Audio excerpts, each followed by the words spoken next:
Welcome back to another episode of the Carter Cast. I'm your host, Carter Vaughn. On today's show, it's just Connor and I. We start off talking about the possible Donovan Mitchell trade, how much the Knicks are willing to give up, who actually wins the trade, what will happen as a result, who makes the playoffs.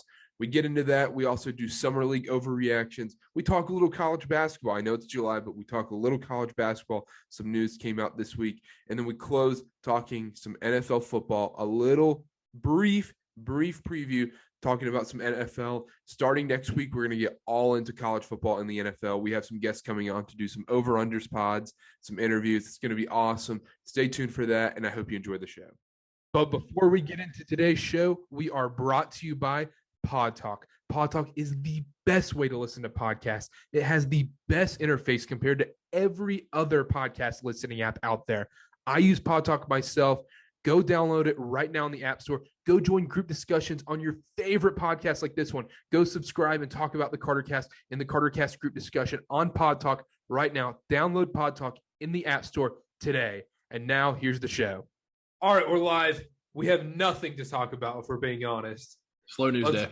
It's very slow news day, as ESPN once said about us. I have no comment. All right, let's talk about the Donovan Mitchell trade. That's the only thing really going on in the NBA right now. Everything's kind of at a stalemate right now after the Rudy Gobert trade. Looks like it looks inevitable that the Knicks are going to get Donovan Mitchell. They're going to give up a zillion first-round picks and a few random dudes. What do you think about the trade?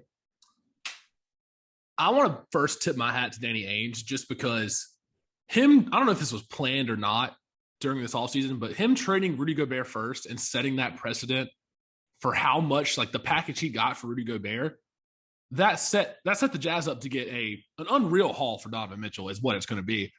And it's not like, oh, another team traded this superstar and got this, so we'll base it. No, he did it himself. What he got for Gobert is going to set them up so nicely for Donovan Mitchell. And if you're the Knicks, you kind of have to, if we're being honest. And if you have to include RJ Barrett, I think you have to. I do. Now, I know he's a cornerstone, but if there's literally no chance of getting a deal done without including RJ Barrett, I think you do it if you're the Knicks. Yeah, I mean, I feel like you're already this far in. Like, I feel like Jalen Brunson's already constricted you so much. Like, why not just go for Donovan Mitchell? Why not try and be a playoff team at the minimum? Like, you're not going to be a title team anytime soon, and it's only down from here, it seems like. No, and now this may be true with Donovan Mitchell on the roster as well. But what is Jalen Brunson really going to do for the Knicks other than get them a few more wins? Maybe. Like, I don't see them making any noise in the playoff. And even if they get Donovan Mitchell, maybe they win a first-round series. But that defensive backcourt is rough. Donovan Mitchell and Jalen Brunson on defense is rough, if we're being honest. Yeah. Like, it's awful. It's awful. They have Mitchell Robinson down low, rim protector, sure. But, like, the defensive backcourt. And then you have the Julius Randle problem. Yeah, because he's used to being that number one guy. Let me chuck up 20 shots a game if I want to. And now what? Because you got Jalen Brunson coming in, potentially Donovan Mitchell. If not Donovan Mitchell, then RJ Barrett takes a step forward. You got Derrick Rose coming back, who I'm sure will be somewhat involved. Okay, let me paint you this picture. Let's say Donovan Mitchell does go to the Knicks. Jalen Brunson, Donovan Mitchell backcourt. Does Tom Thibodeau make it through February? Yeah, I think they'll give him this year. I really do. I don't think he makes it. If you're the Knicks, that is like the most opposite of what Tom Thibodeau wants. You got to just look yourself in the mirror, though, if you're the Knicks and be like, okay, we just signed Jalen Brunson and then we're trading for Donovan Mitchell. James Borrego's on the market as a coach. Yeah, but if you just look at that backcourt, you've got to know. Like, it's just not going to pan out. Probably especially not in the playoffs, unless you have a couple of really good stoppers at the 3 and 4 that you can put on their best 1 or 2 wing players. I don't think Julius Randle's that guy. So then what? Like, you're screwed. You have a spot open at small forward, but like, then what? Most teams have 2 to 3 good superstars you're going to face in the playoffs. You can't hide Jalen Brunson and Donovan Mitchell on defense. Yeah. It's almost like the Jazz with Mike Conley a little bit. Mike Conley, Donovan Mitchell was a horrible defensive backcourt. Very true. Very true. It's just I don't believe in the pieces around Donovan Mitchell and Jalen Brunson enough to I think they're fine players, but I think you need one more guy. Like, let's say if Julius Randle is playing like MVP level Julius Randle, then that's a different story. They're a 5-6 seed for sure. Yep. But when it's Jalen Brunson, Donovan Mitchell, crap version of Julius Randle, Mitchell Robinson, like Fournier. Fournier. Even if RJ Barrett does stay, like that's nice, but where does it really get you? Still, there's only one ball, and Jalen Brunson, Donovan Mitchell, RJ Barrett, and Julius Randle have all acted as a primary ball handler in the last 2 years. Is that an all tunnel vision team if you add Dylan Brooks? Dude, yes. There might be like 10 assists a game, maybe, for the whole team. And that'd just be off like an offensive rebound and a kick out by Mitchell Robinson. That's it. Mitchell Robinson is the leading assist. That's a possibility. And like, I just don't see it working out. Like they're trying to, I've used this word on here before. They're trying to hodgepodge a bunch of pieces together. Like, yes, this is a valuable piece. Yes, Emmanuel quickly will be good in a few years. Yes, Obi Toppin's a good piece. Yes, Jericho Sims will be good. Quentin Grimes. What they're building towards is like the future, but then they're going to give it all away for Donovan Mitchell. And then the team they're going to have left with Donovan Mitchell is not going to be worth it, I don't think. I don't know. Like, Donovan Mitchell's good, but he will never be the best player on a championship team. No, absolutely not. And the Jazz are clearly going all in for Victor Wembanyama, trying to get in on the lottery for him. But that's enough on that trade. There's not much more we can really talk about on that because, it hasn't even happened. Yeah. The last thing in the NBA we'll touch on, Summer League. We'll do Summer League overreactions. I'll give you my first overreaction. All right. I'm going to do my most extreme Summer League overreaction.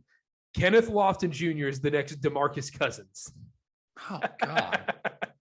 I got to say, if you would have given me 30 minutes to think about what you were going to say, I would not have guessed. I did put you on the spot. I put you in a bad spot. Oh, no. I was talking about to guess what you were going to say. Oh. I would have never thought that. I mean, I guess. I didn't really watch much Kenneth Lofton in the Summer League. If I had a crazy overreaction, and this is just because I watched every Hornets game, JT Thor, 25 minutes a game this coming year by the end of the year. I think he'll be a huge rotation piece. How about that?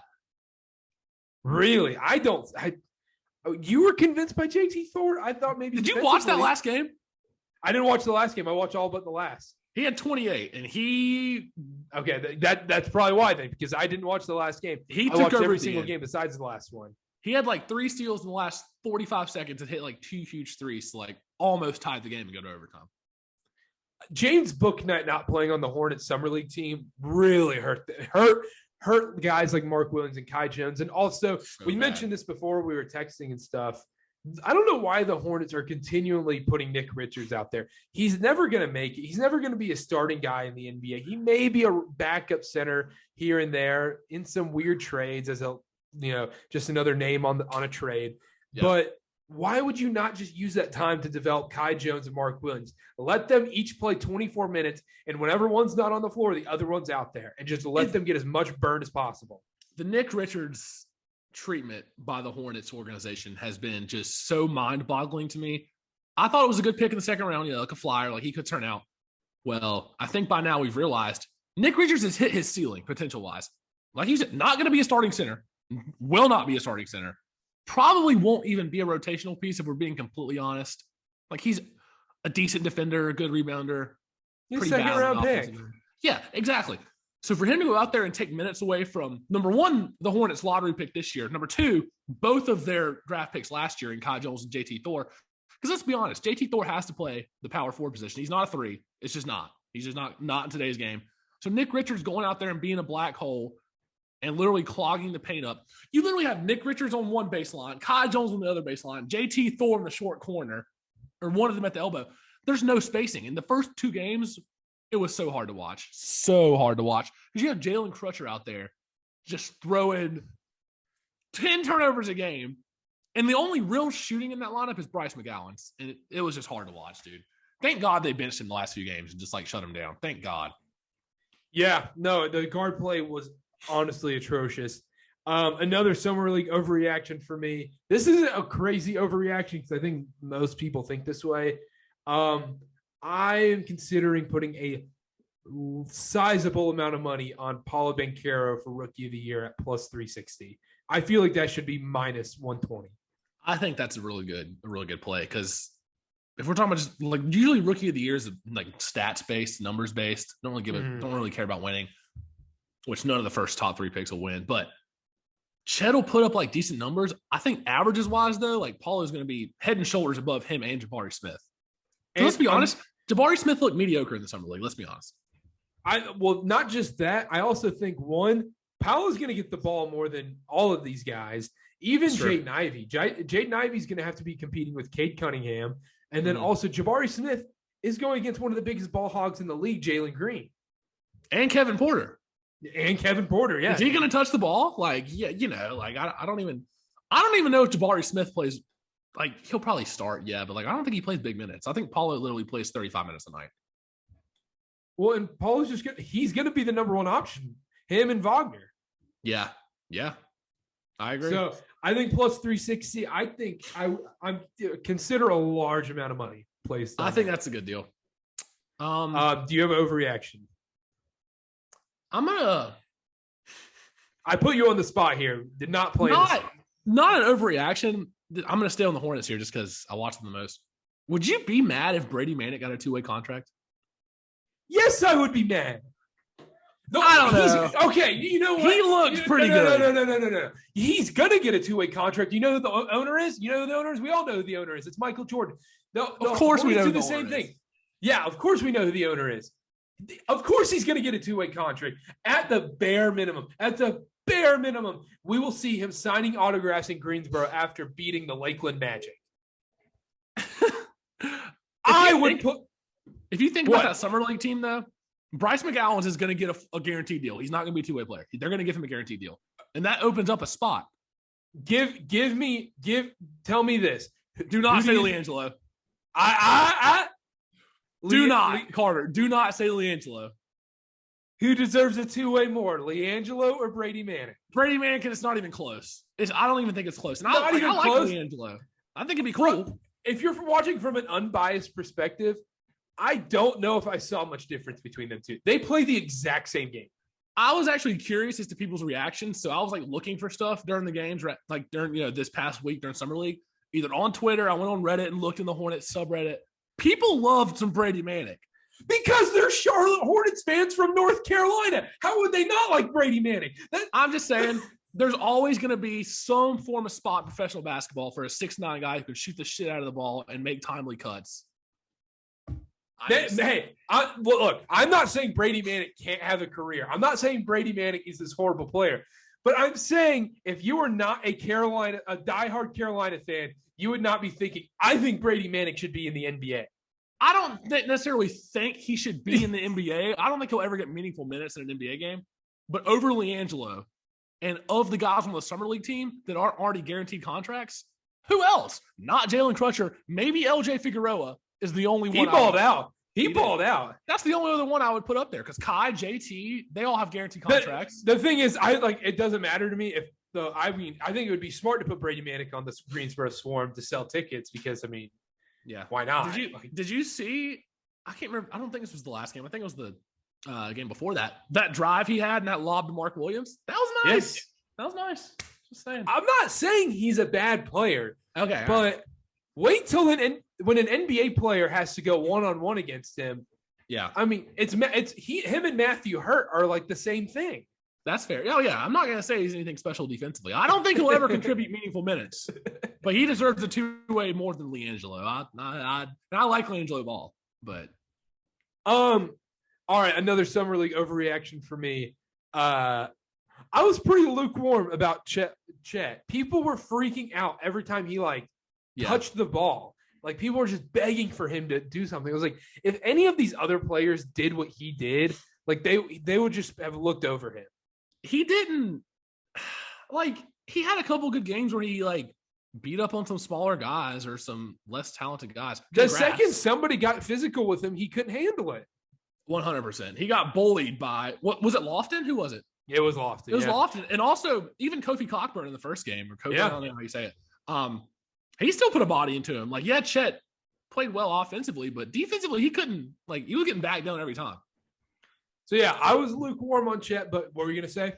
Oh, I was gonna agree with you, but then I had one more overreaction. Go ahead. I think Moses Moody will be huge off the bench for the Warriors this year. I think instantly from the start of the year he'll get 20 minutes a game and be huge. Because I watched a lot of their games with Wiseman. I don't think Wiseman's going to be that good. I'm not going to lie to you. He just looks uncomfortable still. Yeah, he's probably the flashes are there. But yeah, the flashes are there for sure. Actually, I don't know if I want to go this far because I like Kuminga. I was going to say out of those three, who ends up being more successful? Kuminga. I think I will too, but Moses Moody's not far. I think he's a perfect. I don't disagree with that. I don't know. I think the Warriors he played some all right minutes in the playoffs. The Warriors did a bang up job in the draft. I will say it. They hit the money on all three of them. I think Wiseman was a good pick. That's what they needed. But over LaMelo? For the Warriors, yes. Even when Clay had tore his Achilles. Yeah. I don't know, though. Imagine LaMelo and Steph Curry playing together. That'd be crazy. LaMelo and Jordan Poole coming off the bench. That's the most screw it. I'm throwing up a shot or a pass half court. Oh, my gosh. Yeah, I mean, that has to be the all-time screw it team. Jordan Poole, LaMelo. That has to be the all-time most unpredictable. Jordan Clarkson. All-time most unpredictable. Yeah. JaVale. Monte Ellis, if he was still in the league. That's a good one, yeah. All right. Those are some good summer league overreactions. I like that, yeah. All right. Let's talk a little college basketball super briefly, real quick. No more hating on Duke anymore. Duke hate is over. Coach K's gone. John Shire's in. Duke is now scheduling big-time home games. We're playing Arizona at Cameron Indoor in November, and that's not a part of the Big Ten Challenge. So it's just a basic home and home. We're playing at Arizona in November. Only took 100 years to catch up. Well, hey, you can't hate Duke anymore. No, we'll see how that goes. I think it'll be good. I think it's a good thing. I've always thought those tough non-conference early games in November, December were good. That's what I'm saying. The problem I have with it all is why coaches wouldn't do it. You want to make your record look better, blah blah blah. They don't really hurt your resume. No, if you lose a game in December to the top thing 10 with team. And college basketball scheduling is done 6 months out, 8 months out. College football scheduling is done 15 years in advance. Yeah. I mean, BYU has a game scheduled with Missouri in 2031. That's ridiculous. Well, I don't know. Who knows what the conferences look like in 2031? Exactly. Probably be the NFC and the AFC college edition. We got into that on the last podcast. Go check it out if you haven't listened. That all that stuff's interesting. We had a little sidebar here. Kirk Herbstreit was on First Take today, and he was talking about super conferences and stuff like that. It's gonna be weird. It is. I don't let's talk about that since you're on. Now that Carolina's flirting leaving the ACC, I don't know if it'll actually happen because that TV contract's pretty binding apparently. I don't know if Carolina would necessarily be the first to lead the conference, but let's say they're not gonna be the last. No, I think they'll be second. As soon as the first team leaves, whether that be Florida State, whether that be whoever, Carolina's gone. I 100% think they'll be one of the first to move. They won't lead the charge, but because that's the thing Grant and I got into is in 10 years, let's say Duke and Carolina, let's say Carolina's in the SEC, Duke's still in whatever is left of the ACC. Football's pretty meaningless at Duke, and let's just say it just gets worse. It almost becomes a money pit at some point. What, does Duke just get rid of football and move to the Big East? That's honestly not the worst idea because Duke football is already irrelevant. If we're being completely honest. But Duke football right now makes just as much, if not more, than Duke basketball, which is insane to think about. That doesn't make any sense to me. It's just football money, football TV money. Yeah, I mean, if Kansas football makes double what Kansas basketball makes, if it's still profitable, then I don't see why they wouldn't keep it. But God, just thinking of Carolina and the SEC is kind of gross. Because really, I would be college basketball can be very tough to watch. That's why a lot of people do not watch college basketball up until the Super Bowl ends. Yeah. If these teams, if there's no rivalries left in these conferences, why would anybody watch college basketball besides March? No, there's not a reason to. I understand football rules everything, and that's why Grant and I mentioned that it almost seems like college basketball has to become its own thing. College football has to become its own thing. One conference just can't have all sports. It's got to be separated eventually. But that just gets so complicated. Because then what? So then what? Tell me it's not complicated right now. I mean, you talk to someone above the age of 35 asking about Maryland. They're like, yeah, Maryland's great in the ACC. It's like, actually, dude, they're in the Big Ten. Yeah. They're playing Rutgers every week. Yeah. Oh, my gosh. It's just like if you think about it, what are they going to – if you want to split them up, then it's going to be, okay, let's have a conference for these teams in football. Let's have a conference for these teams in basketball. And then what? Let's have a conference for all the Olympic sports. There's going to be like, could Carolina be in 3 different conferences? I think that's crazy. Yeah, I think there would be something like that because I think that's what it's going to actually have to become eventually. And that's going to be horrible. And the NCAA is going to – I think the NCAA is gone, and it's just going to become these own entities where it's like the basketball league kind of thing, the soccer league, kind of just become smaller versions of the NCAA. That would be crazy to me. I think that – I don't know if it'll ever go that far. I think that's the only way to save something like college basketball, though. Maybe, because clearly football is king. That's what we're learning, if you didn't already know. We knew that, especially after the big merger with the Syracuse to the ACC, Pitt to the ACC and all that. But then this was just the nail in the coffin. It's unbelievable. And I don't know if we mentioned this on the last time I was on. It was a couple weeks ago. But just imagine a USC Rutgers Wednesday night men's soccer game, and you have to fly 2,500 miles, and you're supposed to be in class the next day. Like, you can't tell me that's what Grant and I talked about. You can't tell me they're valuing student education. Oh, no. But that's what Grant and I talked about. Is it's going to be so funny. It's going to be like late January, Thursday night, 11 o'clock Eastern tip-off, Boston College versus Oregon State. And it's going to be dead. Like, Boston College games are already dead anyways. Even when they played Carolina, it's still not like. They're playing in Corvallis, Oregon, Boston College. That just sounds disgusting. That sounds like an NIT second round matchup. That does sound like an NIT second round, or even like a CBI. Like, oh my god, it's like a Tuesday conference tournament game. Yes, like one of like the last few teams in the because you're like Big Ten you're ACC like, challenge, or you're just like like the Power 5 March conference tournaments are starting. Like, let's do this. It's Tuesday. Yeah, Boston College versus Georgia Tech coming up. Or it's like the conference matchups where it's like, oh, Carolina, Michigan, or Duke, Ohio State. Oh, yeah. And then at the very bottom, it's Boston College, Oregon State. They're just like, what? You have to have ESPN Plus to watch this game. Yeah, exactly. Yeah. It's not even – it's just like a one-camera pass-through stream. No, broadcasters. Just last thing in college basketball, we'll get this done real quick. UNC's Gigi Jackson's going to decommit, go to South Carolina reclass. I didn't see he already officially announced it. I saw it for 3 weeks straight that he was going to do it. He officially decommitted, but he's not committed to South Carolina. He said something about the NBA draft, but you can't do that because you have to have 1 year. Yeah, so I mean, he'll end up going to South Carolina. 100%. And it just sucks because Hubert and the staff did such a great job recruiting him, I feel like. But it literally boiled down to – no, I'm not crying. This is the truth. It boils down to he was very adamant of not reclassing. And so Carolina went out and got Pete Nance, one of the top transfer targets. Then all of a sudden, Gigi Jackson was like, I'm the best player in the country. Maybe I should reclass and then go to the NBA a year early.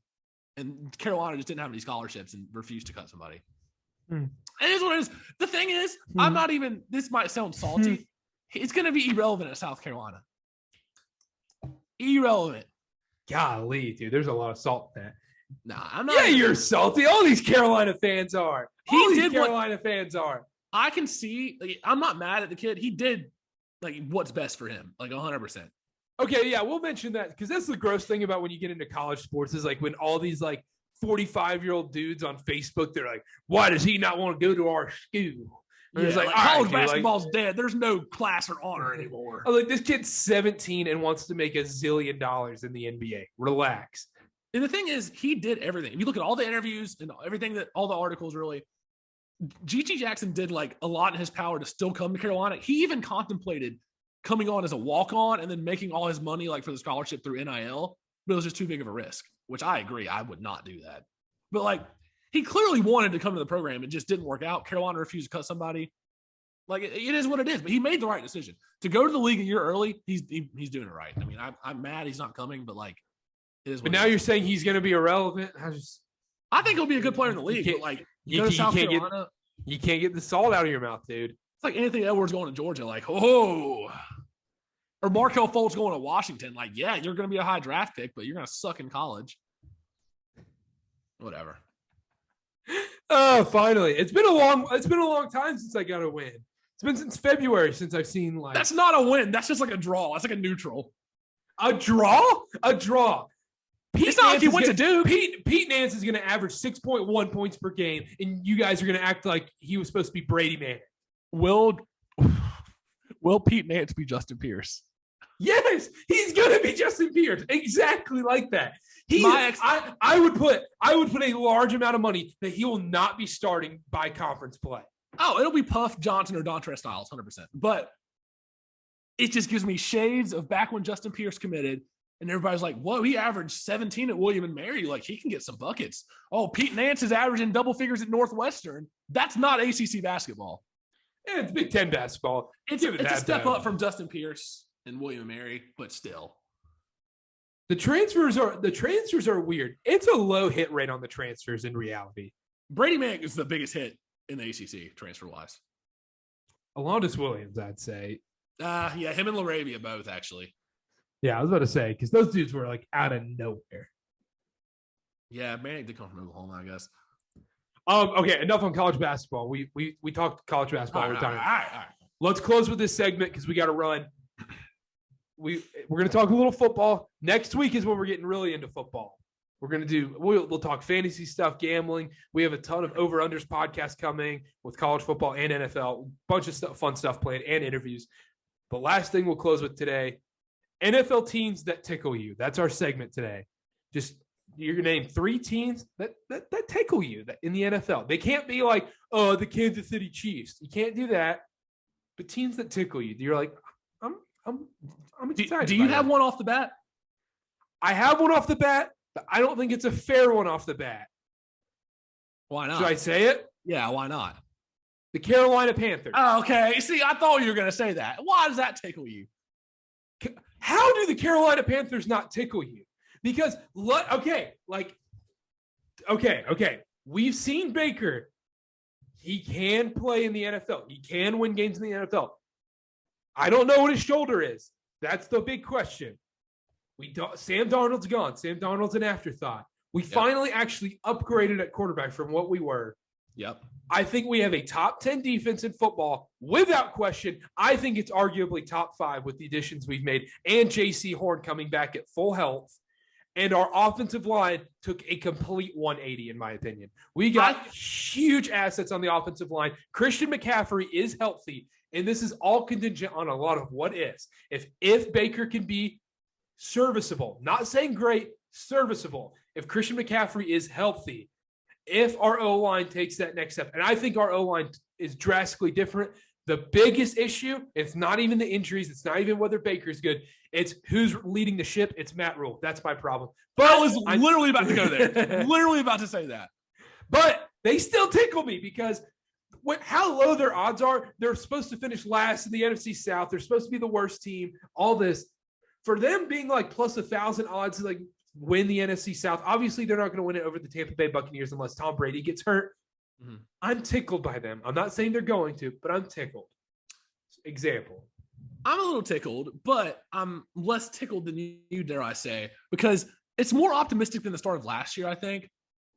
But this is what's going to happen, and I know it's going to happen. The Panthers are going to play the Browns week 1, and Baker's going to come out and look like MVP. He's going to come out and throw 4 or 5 touchdowns, 400 yards, and especially if Deshaun Watson doesn't play, Panthers are going to beat the shit out of the Browns. Let's be honest. Then everybody's going to be like, oh, my gosh, Baker's the answer. Like Giants week 2. Yeah, and everyone's going to be like, Baker's the answer. It's going to be Sam Darnold again last year. Maybe 2 week 3, Saints. Saints stink. Exactly. First 3 weeks, Baker's like, wow, like this guy's really the answer. McCaffrey tweaks an ankle. Matt Rule makes a boneheaded decision and benches a Okongwu for some reason or puts, I don't even know. Somehow just messes something up. Cam Irving's back. Yeah, or just something like that. I just don't trust the coaching staff, and I really don't trust McCaffrey to stay healthy. And that's fair. I can't argue that. That's why I'm saying it's a lot of what ifs, but I'm tickled by that. If everything goes right, they could be a playoff team. 100%. If everything goes right, I would be surprised if they're not a playoff team. I agree. If everybody stays healthy and Matt Rule doesn't incredibly screw something up, and like you said, Baker's serviceable, I mean, I think there's a chance. Other than that, one team that tickles me, it's not like a shocking team. It's the Bengals. I'm just curious to see that Super Bowl hangover. If there's any drop off, or if Joe Burrow just comes right back out firing, Jamar Chase gets even better. I don't know. I like the Bengals going in next year because usually Super Bowl hangover is like one of the most automatic bets of all time. But if Deshaun Watson's suspended, like you mentioned, I don't know, man. Like, I don't see the Bengals being that bad. Yeah. I don't feel like they got worse in any areas. I feel like they only got better. I don't think they'll be bad, but I was just wondering, like, are they going to make the Super Bowl again? Yeah. Yeah. I'll give you another team that tickles me. And this is another biased pick. My last one will not be a biased pick. Team that tickles me, the New York Jets. I'm not saying they're a playoff team by any means, but I'm saying if you're betting against the New York Jets at +6, let's say it's the Jets versus the Bills. The Bills are -7.5. That's going to be the most frustrating game of your life because the Jets are covering that +7.5. They just got that dog. They got that dog in them. I told you, we did a whole segment on it. They do. I mean, I guess. I don't know. They got they started getting a little more weapons. They bolstered up the offensive line a little better on defense. I'm not saying they're going to win 7 games. I'm not even going to say they'll win 7-8 games. I'm saying they're going to be in every game. They're going to be that annoying team. I mean, they're going to be like the Lions of last year, except I think they win about 3 more games than the Lions did. That's fair. That's a fair point. I can agree with that. One thing that tickles me. This is it's going to be a popular pick. Well, I don't know. I'm just curious to see how Aaron Rodgers does on the Packers without Devontae Adams. I was going to think about that, but then like, who in the NFC North really scares you? They don't. But going off that, the team that really tickles me is the Raiders. But I will you got to counter argue this. The AFC West is one of the best divisions in football history now. Yeah, that's unbelievable. Russell Wilson's on the Broncos. The Chiefs could finish last in the AFC West. There is a real chance of that. The Chargers might be the favorite coming out of the AFC West. I just think the Raiders are a sleeper. I think Derek Carr and Devontae Adams might be a crazy good duo. There's something about Derek Carr I can't get I love talking football. There's nothing. Derek Carr just can't get me that. Like, there's something about it. Kirk Cousins is in there too much. Kirk Cousins is. I understand that. I understand. Like, Darren Waller is by far his best player he's ever had, but like, there's something about Derek Carr that just has too much Kirk Cousins in him. That's fair. That's a fair point. There's something about I can't put it on my. I can't. It's intangible. I don't know if you know this. There was a segment they did today on Daily Wager talking about Kirk Cousins being mediocre. His all-time record and record against the spread is exactly 500 for both. Charlotte sports. Crazy. Just the definition of mediocrity. If Baker didn't come to Carolina and Kirk Cousins came next year, I would have said, you're right. Like, that makes perfect sense. You have another team that tickles you, or I can give another one that tickles. Nah, you go next. Mine right there was the Raiders. I think that'll be a. We're gonna go a little alt right wing. 2-9, the Miami Dolphins. Okay. I think the Miami Dolphins. Miami Dolphins are the only reason they don't tickle me as much as some other teams do is because they're a little too popular right now. People like the Dolphins a little too much right now. Tyreek Hill's been running his mouth too much on podcasts, talking about 2 of this and 2 of that. Did you Kenny see that Two Gloves is on the Dolphins? You got to remember that too. Did you see that clip of Tyreek Hill that was like, people, which was true. He was like, people tend to write off quarterbacks after their third year. So he was like, this is probably his last year to prove himself and get a spot in the league. I wouldn't be saying that before the season. You're trying to motivate him, but yeah. I'll run through a couple teams that don't. Let's run through some teams that don't tickle you. All right, go ahead. The Buccaneers don't tickle me. No, I think they're taking a huge step back. Yeah, I think we're gonna see a big face plant this year. I don't think Gronk comes back either. People are like, oh, when Tom Brady calls, Gronk's coming back. He's not coming back. Ship sailed. Tom Brady. We say this every year. I think he's over the hill. Because isn't Chris Godwin going to be out first part of the year? Did he get suspended? No, did he tear his ACL? No, DeAndre Hopkins got suspended. That's what it was.